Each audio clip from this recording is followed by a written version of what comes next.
Que a graça e que a paz do Senhor continue enchendo o nosso coração. Marcos, capítulo 14. Quando eu comecei a estudar esse texto para nossa lição desta manhã, me dediquei um pouco a ele na sexta-feira até algumas horas da madrugada e fui deitar. Uma pergunta ficou na minha mente o tempo todo. Porque esse texto fala de sentimentos no coração de Jesus. E ele fala de angústia de alma e de tristeza. E enquanto eu estava tentando dormir, e não reclamo de insônia, pelo contrário, nas horas da noite, o Senhor, pela sua palavra, não tenho revelações e visões e essas coisas não, mas pela sua palavra, ele fala ao coração da gente. O próprio Davi fala isso, né? Que ele pede ao Senhor instrução, ele diz, ao meu coração me ocorre, buscai a minha presença. E a palavra do Senhor manda que nós busquemos a sua presença. Então, enquanto eu estava deitado e as horas foram se passando, e um texto da palavra de Deus ficava martelando na minha mente e tocando no meu coração. Nosso texto de estudo é Marcos 14. Mas o texto que ficou falando comigo e chamando a minha atenção foi Filipenses 2. Verso 1.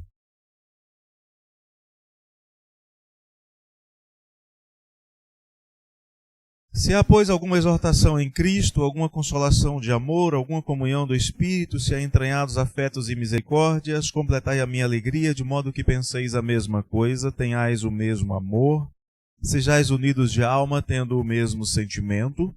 Nada façais por partidarismo ou vanglória, mas por humildade, considerando cada um os outros superiores a si mesmo.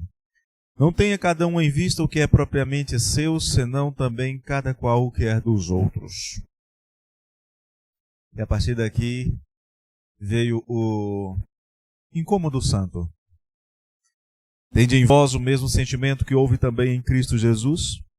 Pois ele, subsistindo em forma de Deus, não julgou como usurpação o ser igual a Deus, antes a si mesmo se esvaziou, assumindo a forma de servo, tornando-se em semelhança de homens e reconhecido em figura humana, a si mesmo se humilhou, tornando-se obediente até a morte e morte de cruz. Marcos 14 fala deste momento, de obediência até a morte.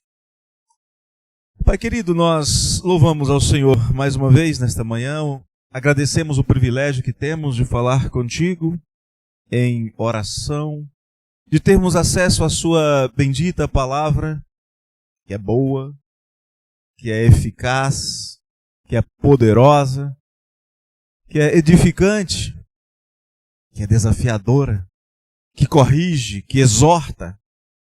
Queremos, por esta palavra, sua palavra, sermos edificados nesta manhã. Abençoe-nos, Deus. E ao Senhor nos abençoar, todos saberão que nós temos um grande Deus. Em nome de Jesus. Amém. Marcos 14, 32 até 42 diz assim. Abra sua Bíblia, por gentileza. Eu não sei se eu consigo chegar ao final desse texto. Realmente eu não sei se eu vou conseguir chegar ao final da lição com vocês. Porque foram muitas horas de meditação na palavra e de tentando entender o que é este sentimento que havia no coração de Jesus. Então foram a um lugar chamado Getsemane. Ali, chegados, disse Jesus a seus discípulos, assentai-vos aqui enquanto eu vou orar. E levando consigo a Pedro, Tiago e João, começou a sentir-se tomado de pavor e de angústia. E lhes disse, a minha alma está profundamente triste até a morte, ficai aqui e vigiai. E adiantando-se um pouco, prostrou-se em terra e orava para que, se possível, lhe fosse poupada aquela hora. E dizia, Abba, Pai, tudo te é possível. Passa de mim esse cálice, contudo não seja o que eu quero, e sim o que tu queres. Voltando-se, achou-os dormindo e disse a Pedro, Simão, tu dormes? Não pudeste vigiar nem uma hora? Viai e orai, para que não entreis em tentação. O espírito, na verdade, está pronto, mas a carne é fraca. Retirando-se de novo, orou, repetindo as mesmas palavras. Voltando, achou-os outra vez dormindo, porque os seus olhos estavam pesados e não sabiam o que lhe responder. E veio pela terceira vez e disse-lhes: ainda dormis e repousais? Basta! Chegou a hora. O Filho do Homem está sendo entregue nas mãos dos pecadores. Levantai-vos, vamos! Eis que o traidor se aproxima. Esse texto, do jeito que ele foi traduzido por nós, fala de um sentimento de pavor, sentimento de angústia e de um sentimento de tristeza que havia no coração de Jesus quando ele foi para o Getsemane. É um momento bastante marcante, é um momento crucial. E quem já passou por situações parecidas de angústia, de tristeza, de saber, por exemplo, que está sendo traído, de que vai sofrer o que não merece por querer o bem daqueles que ama, talvez tenha uma noção bem pálida do que Jesus estava sentindo naquele momento. E é por isso que os escritores vão usar aqui palavras que descrevem sentimentos humanos de intenso sofrimento. Uma das disciplinas que eu gosto de estudar é hermenêutica, a interpretação da Bíblia. Dou aula disso. E há alguns desafios quando a gente vai interpretar um texto. Eu queria compartilhar isso para vocês, para que a gente entenda a dificuldade de Marcos em descrever o sentimento que havia no coração de Jesus. Marcos está registrando as memórias de Pedro. Marcos não estava lá. Era Pedro quem estava. A uma distância de aproximadamente 30, 40 metros, um tiro de pedra. Não era muito longe onde Pedro ficou quando Jesus se afastou para orar. Então Marcos está registrando memórias de Pedro. Pedro é um hebreu que pensava em aramaico. Marcos era de uma geração jamais habituada com os romanos. Marcos escreve em grego, anotando pensamentos de alguém que pensa em aramaico. Ele escreve em grego para comunicar para uma cultura diferente da dele. Até aí está razoável, mas há mais um problema. Ele vai tentar descrever sentimentos que há no coração de um ser divino com palavras humanas, algo que nós chamamos de antropopatismo. Vocês imaginam a dificuldade que Marcos está tendo para escolher palavras para tentar descrever o sentimento que há no coração de Jesus? Vamos complicar um pouquinho mais? Nós falamos português, estamos a 2000 anos de distância desses eventos, não somos testemunhas oculares, não conhecemos, com exceção talvez do pastor Gelmário e a irmã Margarete, não conhecemos o Getsemane, além de fotos e vídeos, talvez alguns só conheçam o Getsemane por aquele vídeo lá, aquele filme do Mel Gibson, Paixão de Cristo. Eu não consegui assistir aquele filme até hoje. Não consegui. Comecei a assistir umas 2 vezes, comecei a chorar e larguei. Porque é muito, muito pesado, muito doído. Imaginar que o filme mostra é uma pálida demonstração do sofrimento de Jesus. Eu não consegui assistir até hoje. Já faz o quê? 20 anos? 15? Nunca consegui assistir. Então, nesse tempo, Jesus está tomado de um sentimento profundo, angustiante.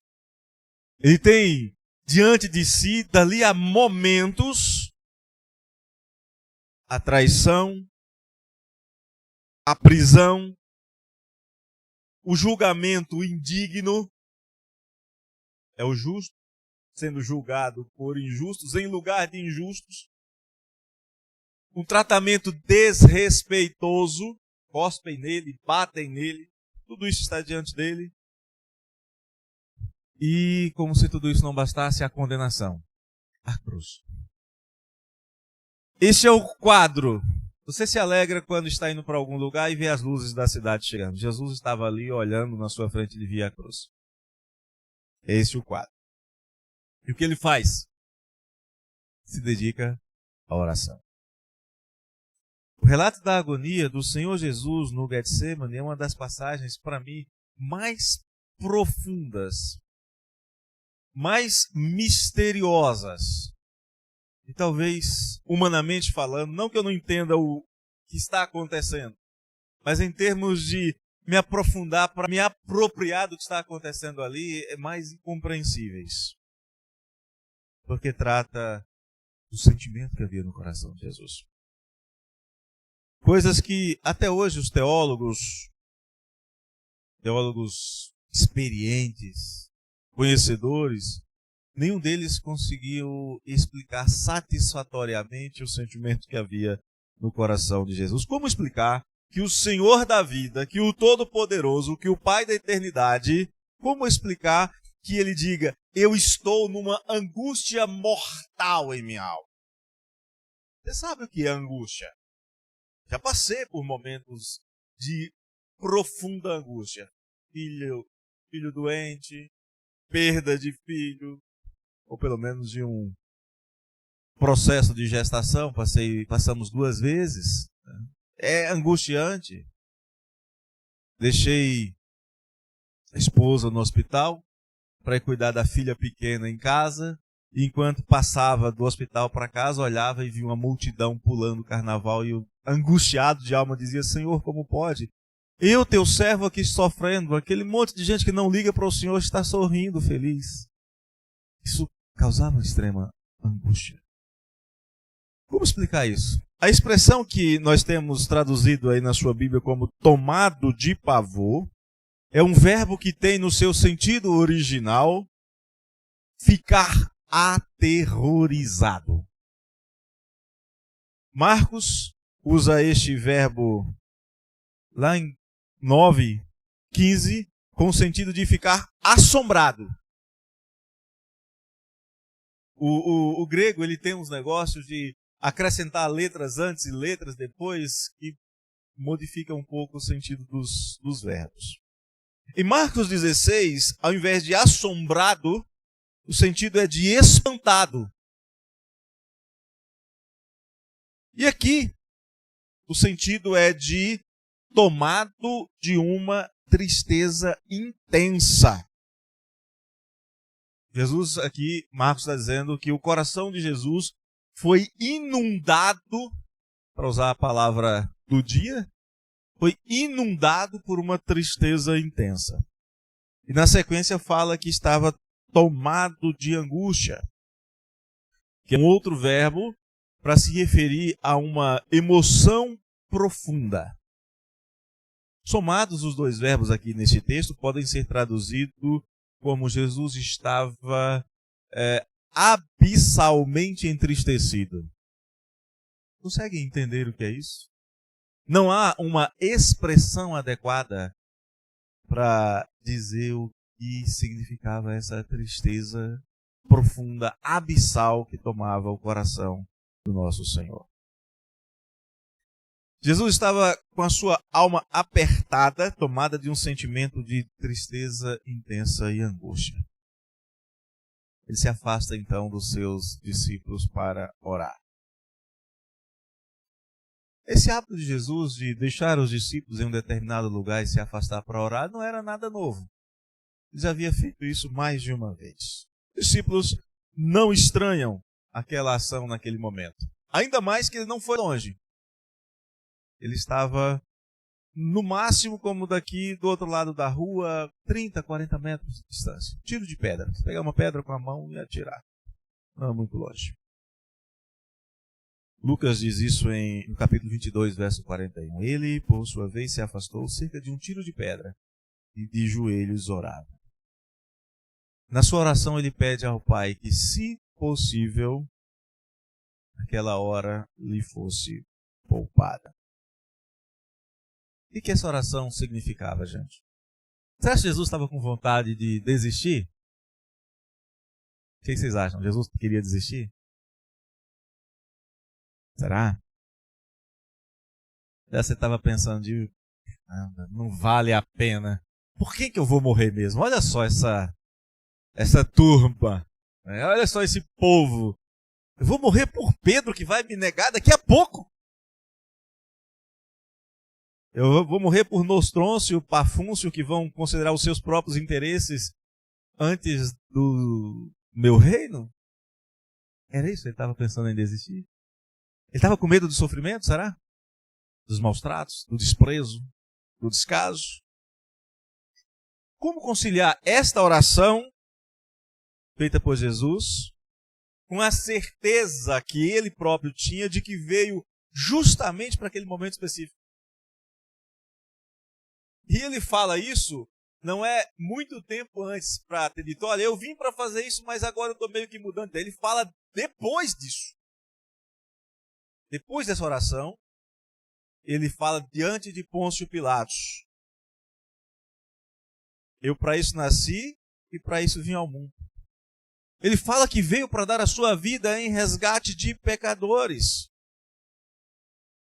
Então, para a gente entender esse sentimento que havia no coração de Jesus, com as limitações que nós temos, nós vamos aqui trazer pelo menos 3 considerações. Diante de Jesus estava a agonia da carga dos pecados de todos aqueles que ele veio redimir. Você pode imaginar uma lista enorme de pecadores. Eu espero que nessa lista de pecadores que ele veio redimir, você veja o seu nome. Está lá o seu nome. Diante dele estava tomar sobre si, abre aí Isaías 53:5. Diante de Jesus estava o cumprimento de Isaías 53:5. Quem encontrar pode ler, por favor.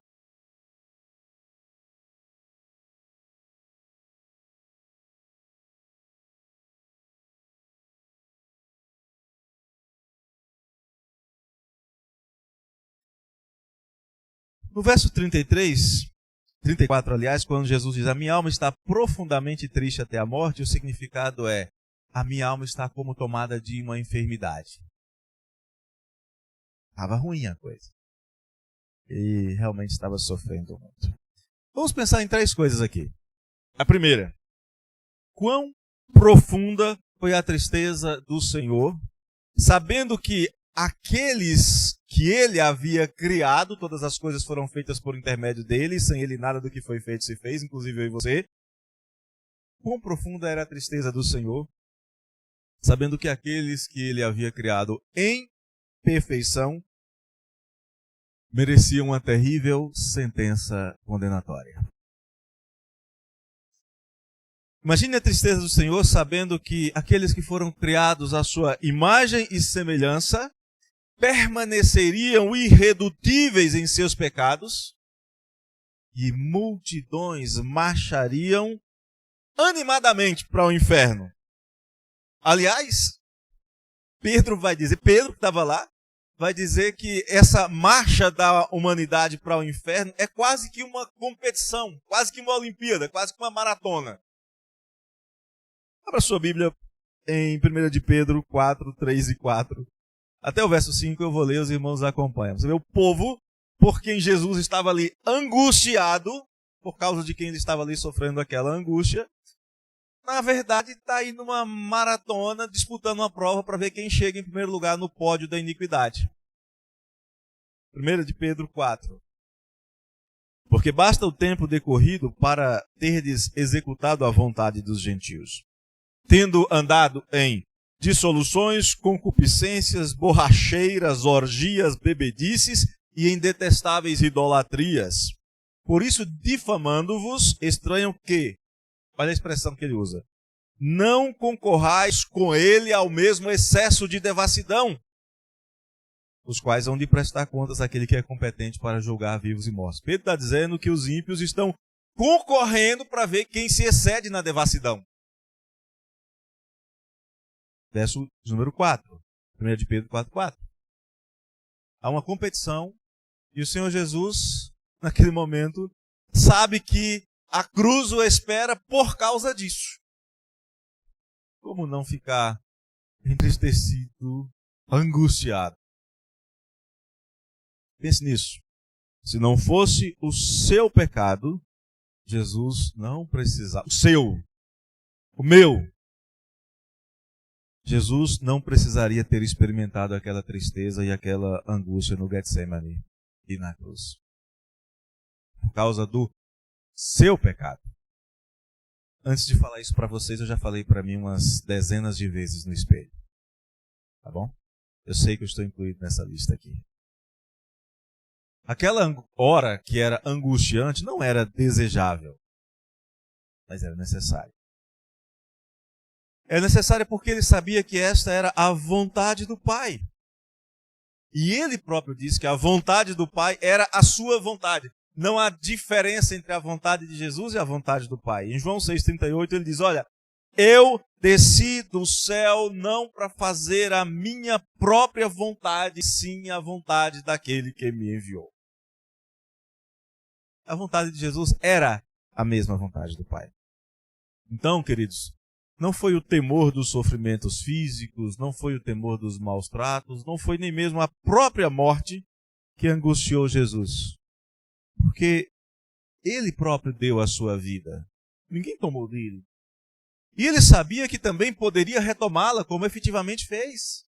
Nós temos medo da morte porque temos medo, talvez, ou não tenhamos tanta certeza do que nos espera do outro lado. O grande pavor da morte dos homens é achar que há um destino inesperado do outro lado. Nós, crentes, não precisamos ter medo da morte. Sabemos o que nos espera. Mas veja só o que Jesus diz em João 10,18, sobre entregar a sua vida. Abra sua Bíblia, João 10,18. Jesus está dizendo assim, olha, a vida é minha, faço com ela o que eu quero. Eu a dou e eu a tomo de volta. Nenhum problema. Então, não era o medo de morte. O que estava diante de Jesus era toda a maldade humana, toda a iniquidade, todos os pecados pelos quais ele, o justo, seria feito maldito em nosso lugar, mesmo sem praticar pecado algum. Que nunca pecou. Você sabe o que você sente quando você sofre uma injustiça. E às vezes você aceita sofrer a injustiça por benefício de alguém, mas sofre. Não é assim?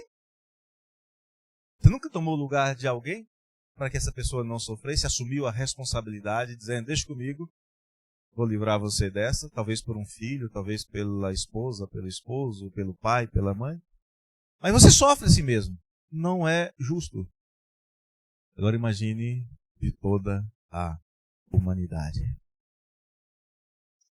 Pense, querido, na profunda tristeza do Senhor em pagar o nosso resgate com o seu precioso sangue, e ainda assim fazer isto sabendo que aqueles por quem ele se entregou, para que fossem o seu povo, para que abandonassem o caminho das trevas, para que tomassem o caminho das boas obras, como está lá em Efésios 2:10, somos feitura dele, criados em Cristo Jesus para as boas obras, as quais de antemão ele preparou para que andássemos nelas.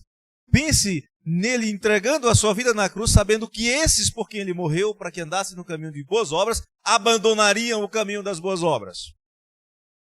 Se entregariam a formas de cristianismo tão terrivelmente não cristãs ao longo dos últimos anos, dos últimos 20 séculos. Olha para a história. Cristianismo idólatra. Cristianismo assassino, com guerras santas e julgamentos injustos. Cristianismo mercantilista, com compra e venda de cargos eclesiásticos e políticos. Mas não é só isso. Pense na profunda tristeza de Jesus por saber que os cristãos viveriam indiferentes aos seus mandamentos, cometeriam toda sorte de pecados, como jurar em falso, tomar o nome do Senhor Deus em vão, violar o dia do Senhor, mentir, proferir calúnias e injúrias e tantos outros pecados que dão provas de que o sentimento de profunda tristeza que havia no coração de Jesus era um sentimento justificado. Vamos pensar mais um pouco? Vamos tentar nos recordar Recorde-se, pense nos sentimentos de Jesus por saber que tudo isso. E ainda assim ele continuar em frente, para que nós pudéssemos ser salvos dos nossos pecados, ser purificados das nossas iniquidades. Dá para entender então a seriedade dos nossos pecados? Cada coisa séria, muito séria. E é por causa do meu pecado e do seu pecado que Jesus estava angustiado, e angustiado até a morte. Pecado é coisa séria e é por causa dele que o coração de Jesus foi entristecido. Pecado não pode ser tratado como uma simples falha, como um simples deslize. Não pode. Mas não pode mesmo. Vamos passar para uma segunda consideração agora. Nada do que foi escrito a respeito de Jesus ou dos grandiosos atos de Deus foi escrito por acaso. Não era num computador onde você escreve e pronto. Havia escassez de material, mas não só escassez de material, havia uma firmeza de propósito, precisão no propósito. Cada palavra, cada letra, cada ponto, cada tio que foi anotado lá foi com um propósito. Por isso que nenhuma só palavra, nenhuma só letra, nenhum só sinal da lei vai passar. Tudo quanto foi escrito, segundo a Bíblia, foi escrito para nossa edificação. Para que nós sejamos pacientes, para que nós tenhamos conforto, para que nós sejamos animados em todas as situações. Está em Romanos 15. Como é que nós vamos obter essa motivação prevista pelo registro da palavra de Deus? A resposta está na palavra, na própria palavra, que foi escrita para nos dar essa motivação. O que foi que Jesus fez em seu momento de tristeza? O que Jesus fez em seu momento de angústia profunda de alma? Ele utilizou-se do remédio previsto na palavra. Não é novidade isso aqui, já está antes, em várias outras ocasiões na palavra, nos Salmos abundantemente, ele foi orar. Eu sei que você talvez tenha um temperamento diferente do meu. Cada um de nós reage de uma maneira diferente quando está angustiado. Tem gente que dá de ombro e diz, bom, eu vi um pastor uma vez falar assim, olha, por que eu vou ficar angustiado? Se as coisas têm jeito, então terão jeito. E se não tem jeito, não tem jeito. É assim, pronto, acabou. Geralmente as nossas ações e as nossas reações não são as mais acertadas porque são motivadas por anseios, por sentimentos que no momento estão fora de ordem, estão descontrolados. Lembra de Maria diante do túmulo? Jesus diante dela e ela perguntando, cadê? O que fizeram com o corpo de Jesus? A sua dor, a sua angústia a impedia de ver com clareza. Alguns ficam irados. Tem gente que no momento de angústia fica irado, quer quebrar tudo. Quer desistir de tudo. Outros choram, outros se retraem, alguns se embriagam, uns se drogam, alguns se endividam, vão para o shopping, outros se envolvem em atitudes reprováveis. Tudo isso é uma luta da carne. Mas não é assim que o Filho de Deus deve lutar. Paulo escreve aos Coríntios, na sua segunda carta, no capítulo 10, andamos na carne, mas não militamos segundo a carne. Então, com a alma em tristeza profunda, como que mortalmente adoecida, Jesus orava. Ele não se escondia na multidão dos discípulos. Ele busca abrigo nos braços do Pai, no melhor lugar. Como criança, né? Criança apronta alguma, se machuca, o que ela faz? Henrique ainda não experimentou isso, mas vai experimentar. Nenezinho bate a mão em alguma coisa e chega, pai, tá doendo. O pai vai dar um beijo. Sara, na hora. Não é assim? É o santo remédio, um beijo do pai, um beijo da mãe, no dodói. Jesus vai para os braços do Pai. O ensino de Jesus aqui é maravilhoso. Ele mostra o melhor medicamento, o melhor tratamento para uma alma tomada de aflição. Ele é semelhante a nós em todas as coisas, exceto no pecado. Na sua angústia mais profunda, na dor mais angustiante, nos momentos em que a única certeza que você tem é da dor que esmaga o seu peito como se fosse um pedaço de ferro, ore. Hebreus 4,15 ensina, Nós não temos sumo sacerdote que não possa compadecer-se das nossas fraquezas. Ele foi tentado em todas as coisas. A nossa semelhança. Ele pode se compadecer de nós. Ore. Jesus não ensina teoria. Ele mostra a prática. Várias e várias vezes ele se afasta da multidão para buscar o trono da graça do Pai Celeste. Ele ora pedindo. Mas não só pedindo. Na lição, se você estudou a lição, você vai ver que ele também ora submetendo a sua vontade à vontade do Pai. Como nós também devemos orar submetendo a nossa vontade à vontade do Pai. Vamos pensar um pouquinho agora. Vamos pensar na motivação de Jesus ao orar ao Pai naquele momento. A menos de 40 metros dos seus discípulos. Ele podia ter ido orar em qualquer outro lugar. Mais longe. Mas ele queria que os discípulos vissem. Ele queria oferecer aos seus discípulos um modelo de comportamento. E ele quer que você o veja como o seu modelo. Ele quer que você se lembre no seu momento de angústia do que ele fez e você pare e ore. Ele quer que você coloque em prática Filipenses 4:6. Torne conhecidas diante de Deus as suas petições pela oração e pela súplica com ações de graças. Ore. Por que Jesus foi orar naquele momento? Pelo prazer que ele tinha na comunhão com o Pai, sem sombra de dúvidas. Para buscar conforto na comunhão com o Pai, sem sombra de dúvidas. Mas para que você soubesse o que fazer no seu momento de angústia. E orasse. Os irmãos têm alguma pergunta, algum questionamento até aqui? Alguma colocação? Vamos passar então a nossa terceira consideração. As nossas orações, às vezes, têm respostas imediatas. E essas respostas podem ser o que nós pedimos. Ou podem ser um não para o que nós pedimos. Ou podem ser até coisas que nós não pedimos. Pedimos uma coisa, o Senhor dá outra. Pedimos uma coisa, o Senhor diz ok. Ou então pedimos, ele diz não, ainda não. Nunca é talvez. Mas as nossas orações sempre, se são sinceras, elas sempre devem ter efeito imediato. Qual é o efeito imediato? Entregar a minha angústia nas mãos de Deus. Chegar com a minha angústia, colocar nos braços do Senhor e falar, o Senhor está aqui. E nos aquietarmos. Eu acho maravilhosa a expressão do Salmo 131. Fiz calar e sossegar a minha alma. Minha alma estava angustiada, eu fiz calar e sossegar a minha alma. Como uma criança que já mamou, a expressão desmamada aí não é aquela que já chegou na idade de parar de mamar, mas como é a criança que já mamou, que está saciada, se aquieta nos braços da sua mãe, como essa criança é a minha alma para comigo.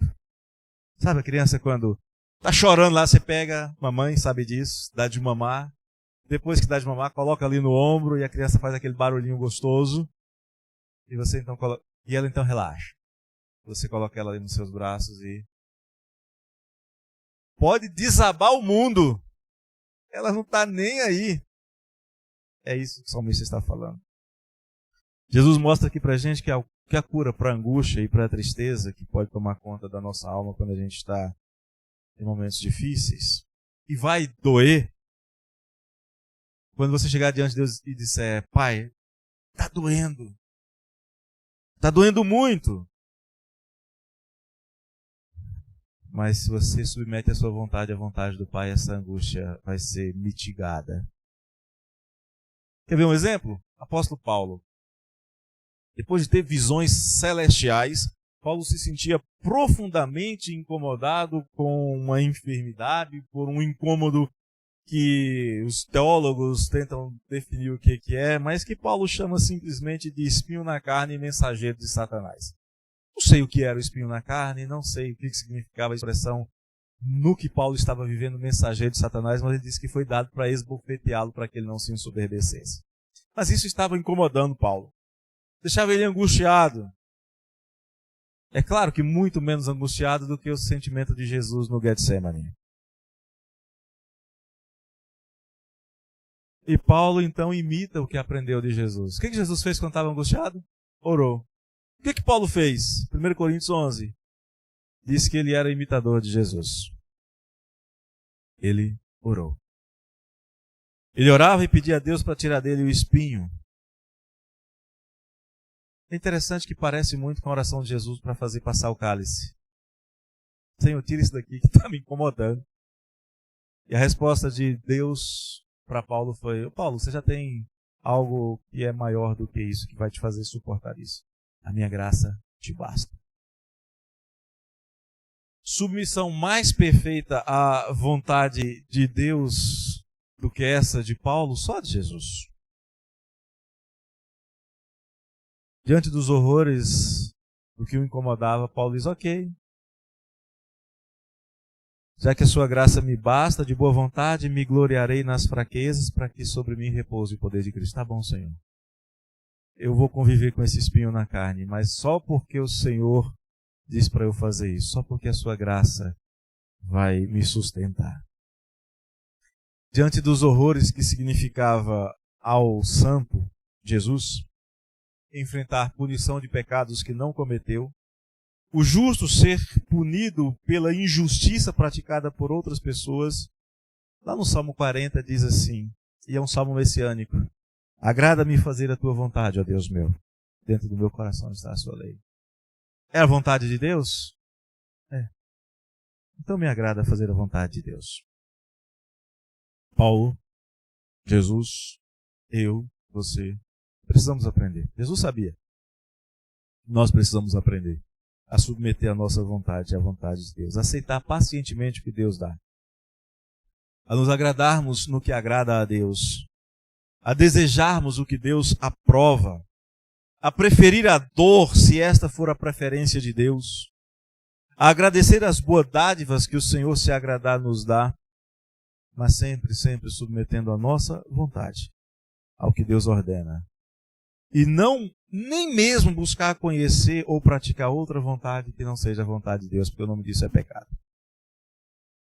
Alguns anos atrás, lá no Pará, eu conheci um pastor, mais tarde ele seria afastado do ministério por algumas, dentre outras heresias.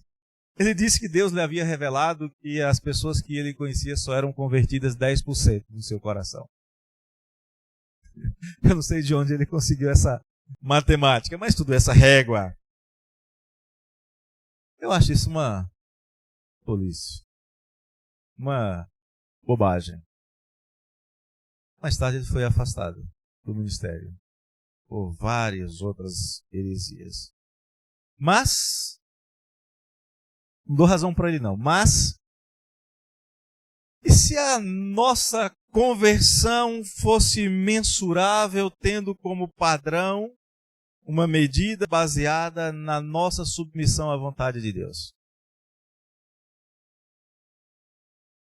Quantas vezes um cristão já negociou a sua fé? Quantas vezes já colocou a sua própria vontade à frente da vontade de Deus? Quantas vezes o interesse nas coisas do mundo foi maior do que a prática da justiça do reino de Deus entre os homens, por parte de cristãos? Submissão. Como podemos fazer isso? Nosso modelo é Jesus. Eu sei que é um modelo perfeito. Mas o que eu faço diante de um modelo perfeito? Conversamos recentemente sobre isso, né, presbítero Paulo? O que eu faço diante de um modelo perfeito?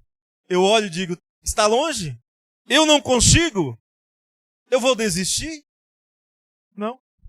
Hebreus 10:39 diz que nós não somos dos que retrocedem para a perdição, somos da fé para a conservação da alma. Prosseguimos. Nós devemos seguir o modelo que temos de ânimo e de perseverança. Olhar firmemente para o autor e consumador da fé, Jesus Cristo. Sabe por que Jesus é chamado de autor e consumador?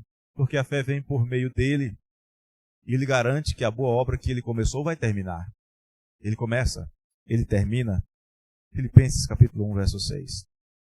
Uma disposição de continuar, de perseverar, vai dar ao crente o alívio que o crente precisa. Ele sabe que no final tudo vai dar certo.